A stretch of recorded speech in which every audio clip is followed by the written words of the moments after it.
Welcome, everyone. This is Five Needles, and you're listening to LOTRO Players News, where we take a look at the latest news in LOTRO and here at LOTRO Players. And this week we have with us Calabathian.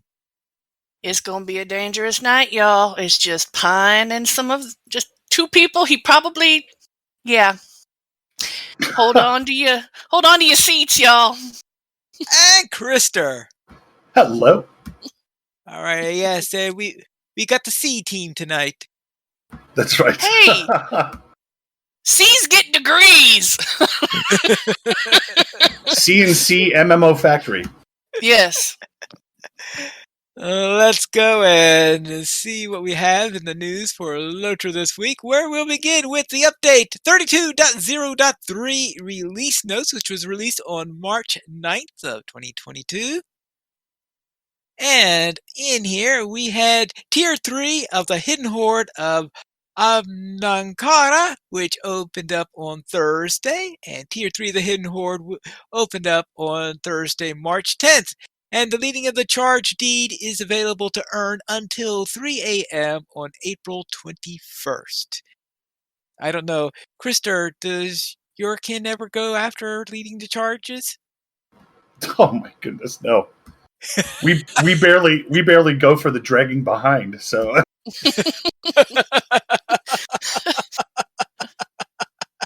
we're content with letting everybody else do all the work, and then we can read about it and then refine a strategy from there. I also like that play on words that he just used, the dragon behind. I see what you did there. Yes. He is his kin represents the Duke of Plazadoro of LOTRO, right? I don't know if you're familiar with the gondoliers or who the Duke is, but let's go into what's news and noteworthy for the update. The Runekeeper benediction set now works as stated. Well, that's good. Hey. They named something after words and speaking skills, and it actually works as stated now. There's words still involved. Yes. As for the Bjorning, the Bjorning of the HiddenHoard War set has had its stats tweaked. All right. Relentless Maul can no longer be used while moving. The skill would instantly fire and cancel, and there were some exploits around this behavior. Desperate Shouts buff should now be visible again. The base form of Relentless Maul now counts as a healing skill, as it can be modified with yellow line heal effects, and the other two do not. As for items, 5 new music boxes with music from Gundabad and the Angle of Mythathil are now available for barter. Speak to Joruka Clan, Gundabad Missions, Reclaimers of the Mountain Hold, and Defenders of the Angle Quartermasters to acquire them. Flurry of Words Frozen Armor set bonus now correctly applies to the caster as well. Delver's Essence boxes from the HiddenHoard will no longer bind when their contents to the character that opens it.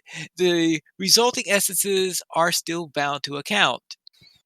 The Physical Mastery and Parry stats on the Bjorning Yellow Raid set has been swapped for Tactical Mastery.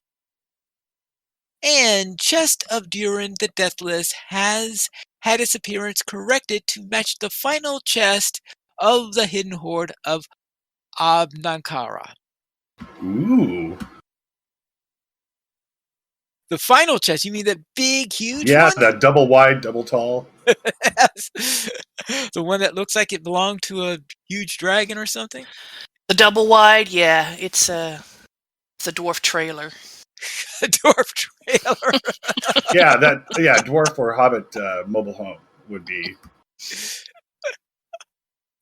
with a cathedral. Or modular home.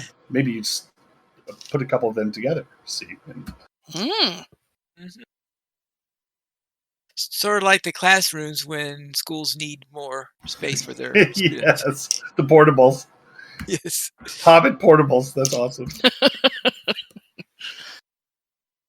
As for the LOTRO store, expansion bundles that previously gave relics now give Shattered Tracery tokens instead.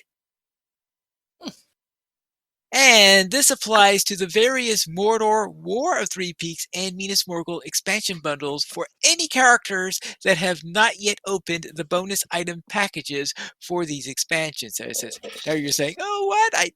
I shouldn't have. Oh, now they tell us. Yeah. Yeah. They tell us. As for quests and adventure areas, for the Fate of Gundabad, the Hidden Hoard of Amnakara. The Tier 3 of the Hidden Hoard has arrived, as we said earlier, and also tiers of the Hidden Hoard of Abnakara have been rebalanced. For reference, these changes were made relative to the unchanged multipliers previously utilized for Amdan Damul, the Bloody Threshold. These changes have been made to promote the overall health of the raid as we approach the launch of Tiers 4 and 5, as well as to encourage more engagement at Tiers 1 and 2. Thus, for Tier 1, health, damage, and ratings are now decreased instead of being left unmodified. Tier 2, existing health and damage modifiers reduced, ratings increased unchanged. Tier 3, existing health and damage modifiers slightly reduced, ratings increased unchanged. Tier 4, existing health and damage modifiers slightly increased, ratings increased unchanged. And Tier 5, existing health and damage modifiers increased, ratings increased unchanged. So therefore, the ratings increase were reduced for Tier 1, but or left unchanged for the other 5 tiers, and they made adjustments. And remember that this is relative to the Bloody Threshold in which these modifiers are. Thus, Tier 5 is in the Hidden Hoard is going to be tougher than Tier 5 was in the Bloody Threshold, it sounds like. If I understand this all correctly, that is, of course. And as for non-boss enemies, base health has been reduced so that the trash mobs won't be as annoying, because I think at one time there were like 12 million, I think, originally, or something like that. Yeah, it took a long time, basically, Yeah. to do anything. Primo Frostheart's base health has been reduced. And as for Durin's voiceover, is no longer cut off abruptly when entering the mind of the Frostheart. Okay, so I noticed that it may not be cut off abruptly when entering the mind of the Frostheart, but mine was cutting out while we were in there. It's like, and some of that was not coming through. So I don't know if that was just the connection I had, or the lag that is kind of prevalent over everything, or what. Did anybody else have that problem? Well, I think for most of the conversation between Durin and Primo, I think I heard it. And the only exception was at the very beginning where I was, when I did my own voiceover for it. Well, yes, other than that, I mean, I could hear you, Pine. I mean, yes. So that was the only time I wasn't hearing them talking. So I don't know whether that was something that was intended, or if that was being lost, or I wasn't close enough to them that time while I was close enough to them the other times, because sometimes you don't hear something if you're too far away. because I mean, it was like they would start talking, and then all of a sudden, like halfway into the sentence, nothing. And I'm like, did somebody already kill him? Okay, I didn't remember that happening. Okay. Into the Hidden Hoard tier number, it now functions properly to save players' progress on all tiers and always spawns the appropriate swift travel goats. In addition, progress within a single tier can no longer be used to skip ahead in any other tier. All right. And as for UI, the Steed of Hrimil's Bane and the Steed of Gundabad Vanquishers now correctly displays the Mounts Collections panel. The tutorial hint for Legendary Item Rewards track has been cleared up a bit. Well, that's good. References to old and no longer functional routes from Rivendell have been removed from several stable masters. The sealed chest of embers from the rewards track now says that it has figments, because before it was just saying it had embers, and the only way to have known that there were also figments coming into it was seeing what landed in your chat box when it says, okay, you got this and you got this.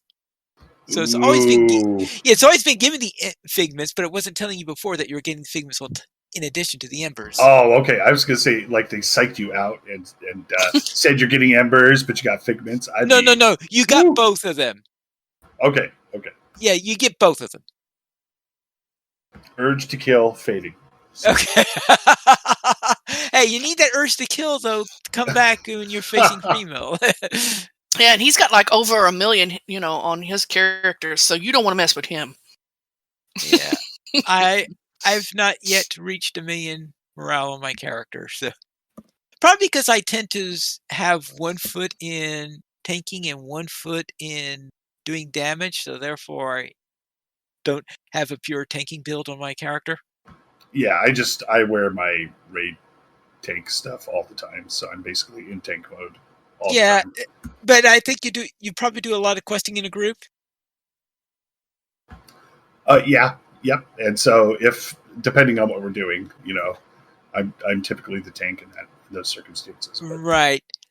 So in that case, yeah, because I'm very often in a group but usually lately I've been running in this group with Sans, Terry, and Calabathian, and it's not exactly a group that is in great demand of a tank.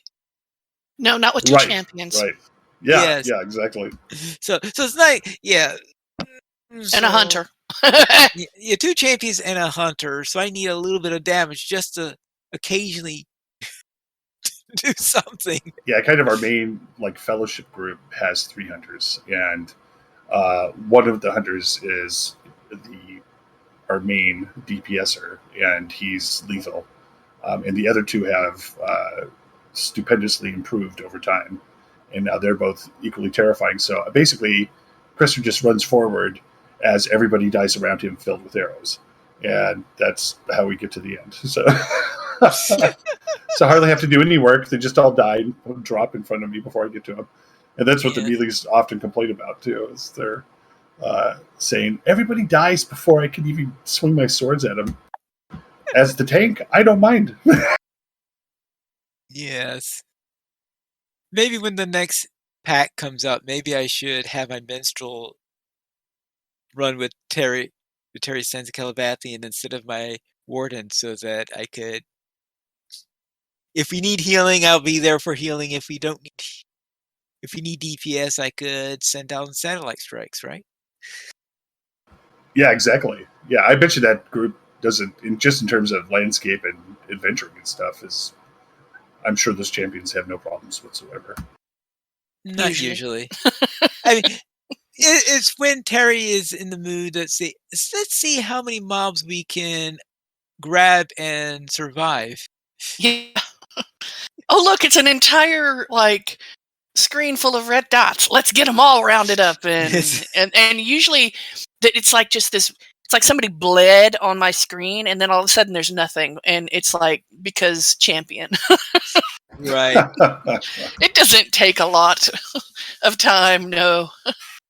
Yes, but there's usually a fine line between glorious wiping out an entire section in one moment and oops, maybe there's one too many mob here. Clunk.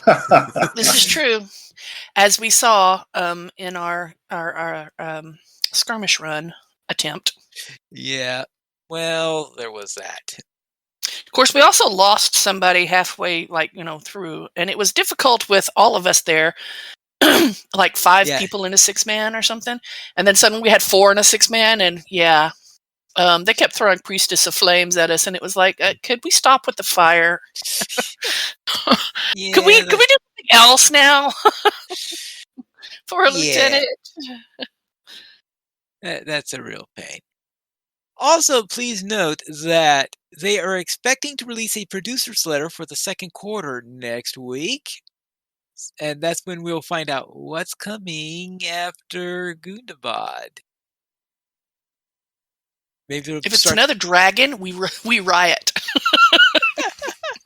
And apparently, from what I heard from Ploy members' rating last night, if it somehow involves a resurrected Freemill after having to deal with her like 3 different times now, we riot. Yes. Well, they've already given us a resurrected frost dragon when they had the resurrected of what's Fremill's son called? He's the one in the Misties, right? Vithu. Let's see, was it Vithu? Anyway, because he's the final boss in the 6-player, or I should say a resurrected version of him. So Vithu Wintermind, was it? Or okay, I can't remember this week. So let us then head on to the LOTRO Beacon number 239, where we have our community spotlights, where Cabal and Kred have created an updated world map for LOTRO as of update 32, and you check out this map with zone levels on Reddit. And Prime is the newest show on LOTRO Stream, which features rating, and you can check out the most recent show on Twitch. The Better Biscuit Bureau's second check-in run is done. You can see what happened over on YouTube. And Carrick Alvaron Gaming has a new 4-part series on becoming the Safe of Ruidar. The Safe of Ruidar? Right, and you can find their first video on YouTube. Like, is this a person or a group of people who are just standing there and they're like storage alts, but they're in Rudar? I have no idea. And as for the concert calendar, Telemectar marches to this month's Oaks on Laurel, and you get more information over on the LOTROartists.com. So it looks like they finally decided to put the concert calendar separate from the community spotlights.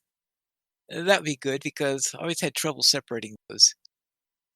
Yeah, I think that's a good idea. Yeah, because very often the concert calendar is referring to something that's happened before we recorded our show. So maybe that will give me less often of announcing this great thing that happened 3 hours ago. So let's head into our weekly comment. Following in the footsteps of your favorite hero is likely to lead to certain doom. Crystal. I was thinking a lot of questions like, who are you? And what are you doing here? Well, there is always... Why are you following me? Why'd you just walk into my kitchen? Well, I'm following in the footsteps of...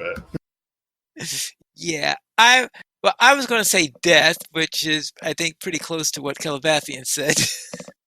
Yes. I mean, because if you think about your favorite hero, especially your favorite LOTRO hero, it's like, okay, my favorite LOTRO hero, let's see. Would it be Legolas, Gimli, Aragorn, one of the hobbits? And I'm like, if I follow in their footsteps, that's going to get real messy for me in a hurry. I'm not going to get very far. Yes. Because I can't shoot like Legolas. I can't fight like Gimli. I am not a king like Aragorn. I cannot inspire people.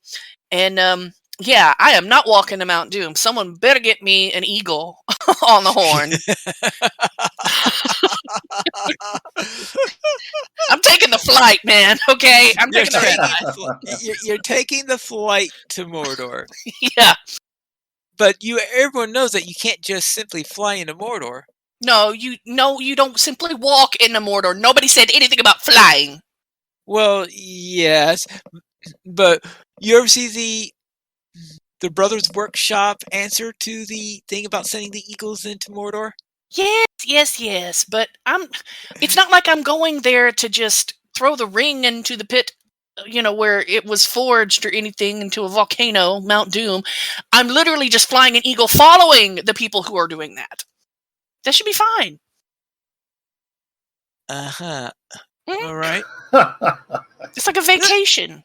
It's just a really bad one, but a vacation. Definitely a bad one. Let's head to the fan site news. Last week, we played cricket with giants. That sounds painful. Yeah, but it certainly then did, especially since we were the cricket ball. Yeah. But having been through that raid, it's not as crickety. It's certainly not as crickety as it was. Well, it kind of got de-cricketed. Cricketed, yes. So they Yeah. It was. they called it exterminator. Okay. If they re-cricketed it back to its original cricket level, you would have felt a little more crickety. See, I would still have to call that because, where I was living back in Texas, if there were certain times of the year that it was like cricket season, and they were just everywhere, coating everything. You couldn't keep them out of stuff, and it's like, but I don't like the things anyway. Anything like that is just don't even get me started on waiters. Neat break. Yeah, sir. Don't you put that evil on me. LOTRO Stream is your first stop to find LOTRO on Twitch. This week, Red Baron Wanders, Elda Adventurers, and Heart of a Hobbit makes a turn. Hopefully a better turn than the ones that I make, because anytime I make a turn, I'm usually going to get lost. Also on Twitch, Kimmykins starts playing, and the Green-Eyed Gamer has a Stout Axe Saturday. Got Fried Gaming conducts a German language stream on Shadowfax. Pretty sure that's Gottfried. Oh, Gottfried Gaming. Okay. Gottfried Gaming. Well, sizzle. It's spelled as Gottfried. No, it's Gottfried because I think German language. Yeah, I guess I thought it was a pun. Gottfried Gaming.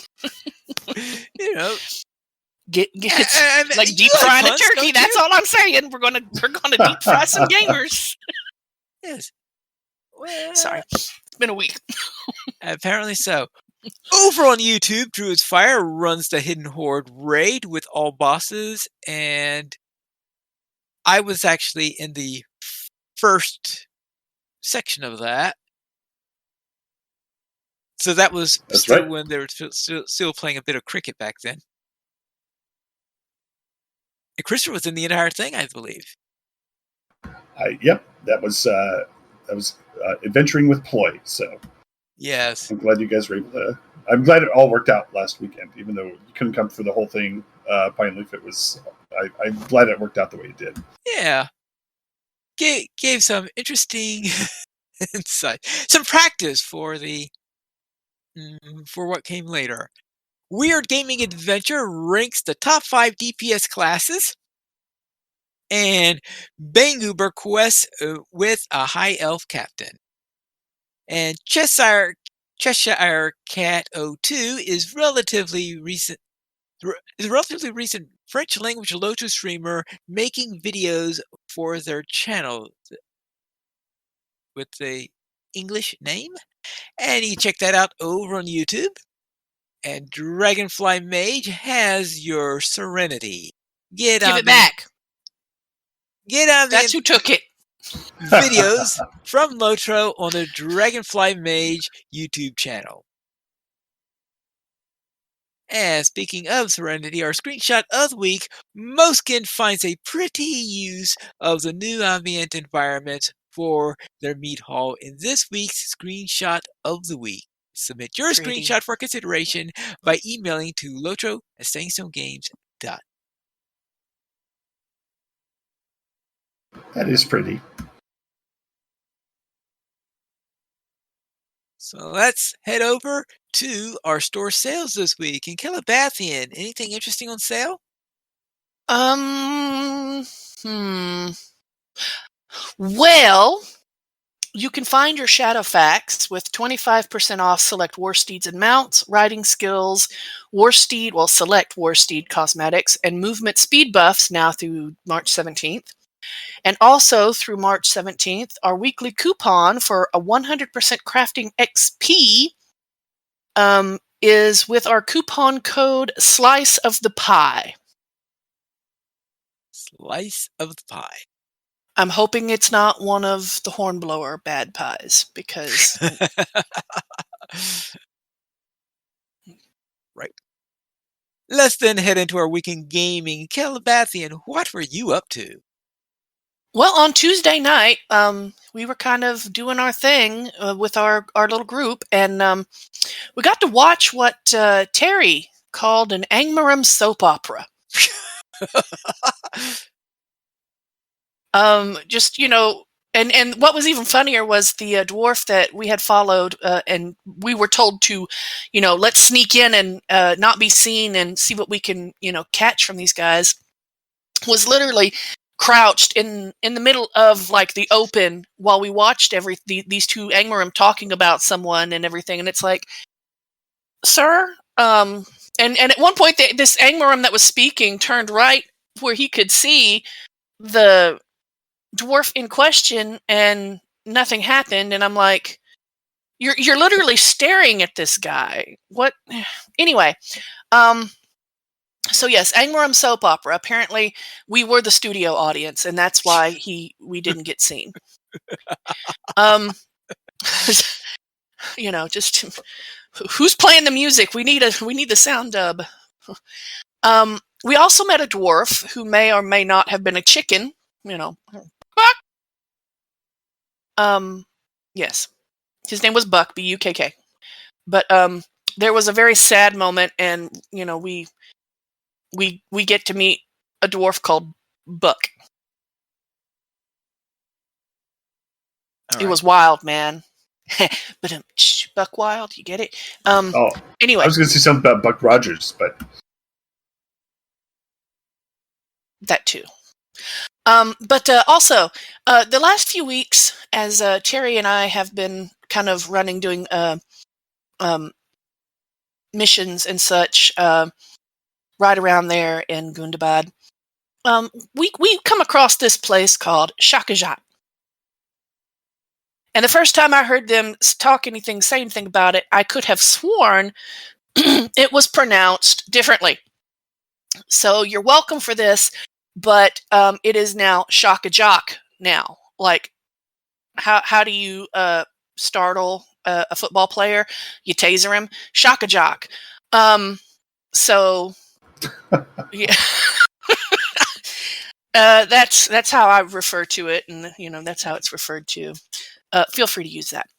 But Alsma either thinks Gundabad is full. Speaking of things that you don't hear, right? Alsma either thinks Gundabad is full of fools or foes. Either one really seems to fit, to be honest. But her idea of sneaking includes a lot of shouting. We've noticed. Yeah. You sneak in trying to overhear stuff, and she's shouting at you to, as we sneak up, don't let them see you, and let's not kill it. It's like, what did he say? And then you have the enemy down there, and I know it's got to be something with how it's coded, so that it's cropping up. But literally, it's like you have just Tulbatuk or whatever the guy's name is, shouting at some of his like lessers, his subordinates that are literally only like maybe 10 feet away from him, and it's like so and so shouts, and then they it's like, do you really have to shout? But yes, interestingly enough, kind of as an aside, on I think it was Tuesday, we got to, or if it not Tuesday, then it was just me and Terry. But we actually did a little bit of a scene there where we encountered that, where not only was that happening, but startlingly enough, and no spoilers, I was unaware that certain individuals existed because of how Tolkien's universe works. You know, like all spiders are female, which makes me wonder how they reproduce. But Well, all maybe spiders are female. maybe only the They giant ones are female. Maybe the males are very, very small, and then you don't see them all that much. Maybe so. But like goblins and orcs apparently are all male. Where do the babies come from? Well, actually, you do find out that there are female hobgoblins. I was trying not to spoil it, Pine! Oh, sorry. That's why I said I was not going to spoil. Okay, yes, I was surprised that we see for the first time in what appears to be ever a female hobgoblin. Yes.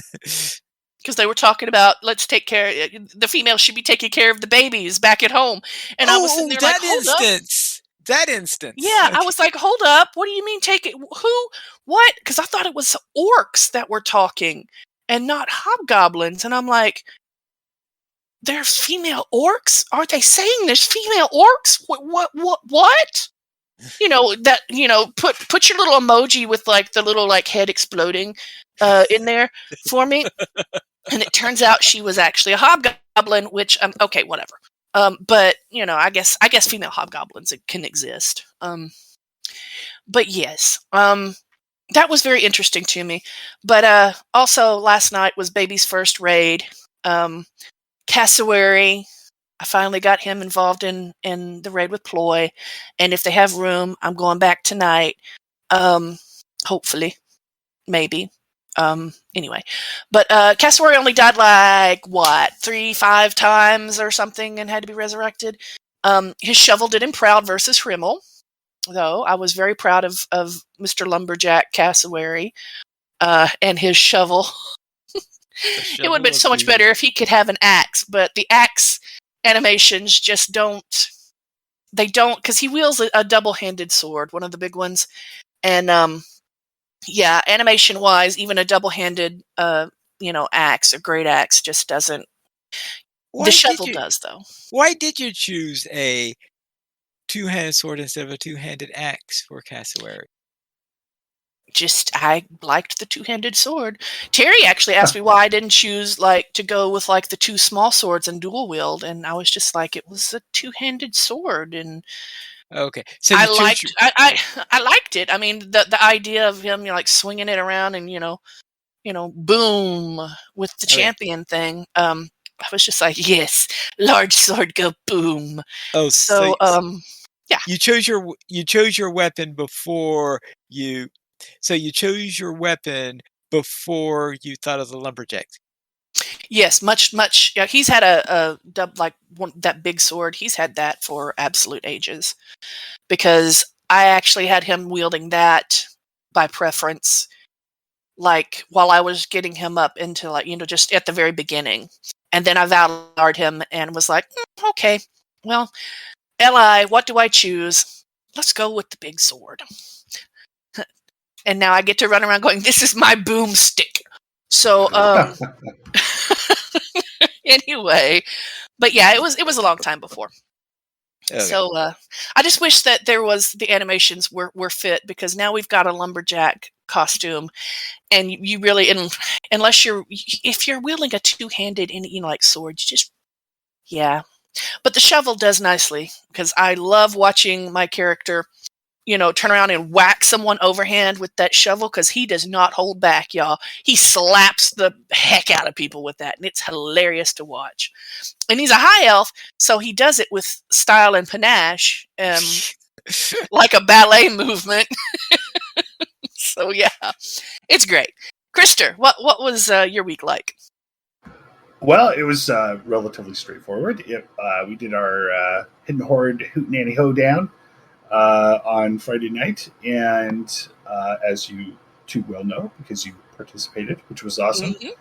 And we found that last night they definitely did ease the difficulty of T1, and it felt really easy and manageable. And I think we really did finish it in about half the time that we did the on last Friday. So it was a good one all around. We got some good gear drops, and we're looking forward to doing that again tonight to see if we can try the T2 now and see if it felt like the T1 last week. And if so, then that should be something we can manage as well. And then who knows what wonderful loot we'll all get. We'll see. And then in ESO, I've been having a blast. I'm up to 502 now with my champion points. And I realized that I'm a lot like Thulsa Doom, where he lusted after steel. But I lust after cosmetics and crafting components and outfits. And so I roam Tamriel, raiding and pillaging and looting, looking for that next really nice looking armor piece. So like Thulsa Doom, though, as you get older in ESO, are you going to realize the riddle of cosmetics? Not kind of like the riddle of steel. No, that the real he used to lust after the steel until he realized the hand that wielded it had much more power.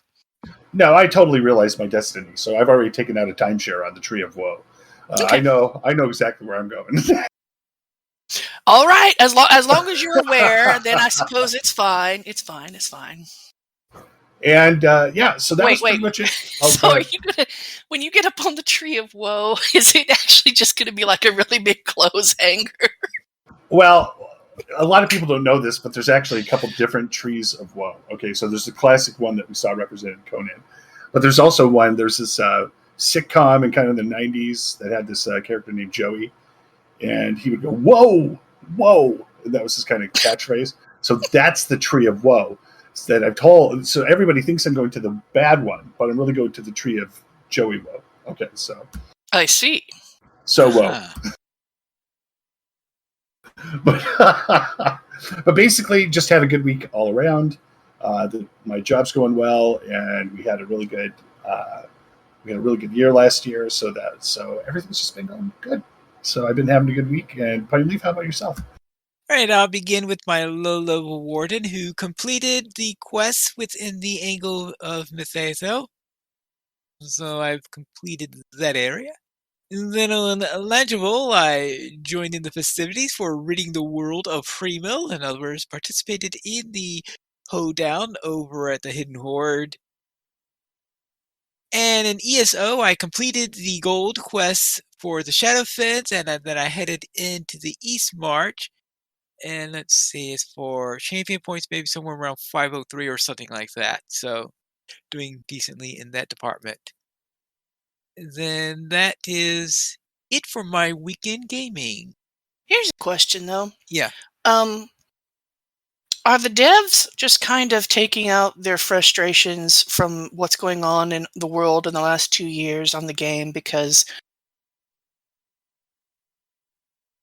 I noticed that after we get through, we've gotten through some of the Gundabad stuff, and then we have the raid.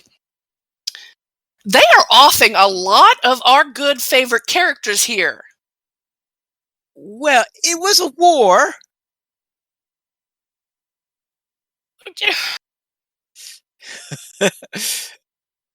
I mean, I could kind of see, the whole, battle for Middle Earth itself versus Sauron thing. No spoiler alerts there. Good guys win. But, it's like how many Rangers got wiped out and everything.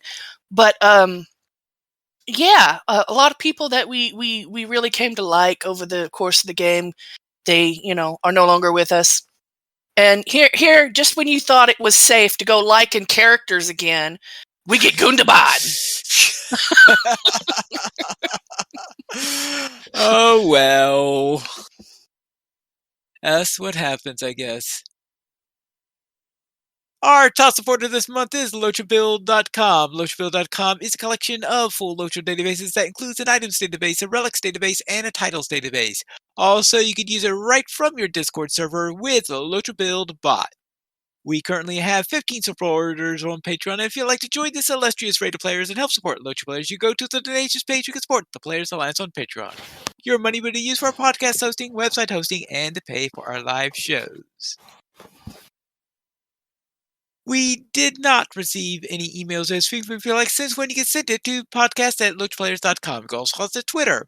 The Players Alliance at Players Ally, Loach Players at Loach Players, Arendis at Arendis, Palif at Palif Needles, Senswinda at Senswinda, Terry Edwin at Terry Edwin, Guarendis at Guarendis, Calabathian at Calabathian, and Krister is raiding public dungeons for loot. That's right. The Players Well, Alliance. what are you going to raid them for? Fun? Well, sometimes. Just XP. blowing stuff out this one. Admittedly. Yeah, I guess sometimes. XP, champion points, getting credit on the... Don't know anything about champion points, okay? I'm too low level. I'm still a baby. The Players Alliance has 2 live shows on Saturdays at 8:30 p.m. Eastern Time. We have Loach Players News, and we record DDO Players News when Drac is available. You can join us for our shows at loachplayers.com/live. And that is all for tonight. And this is Planet Mules reminding you to skirmish responsibly.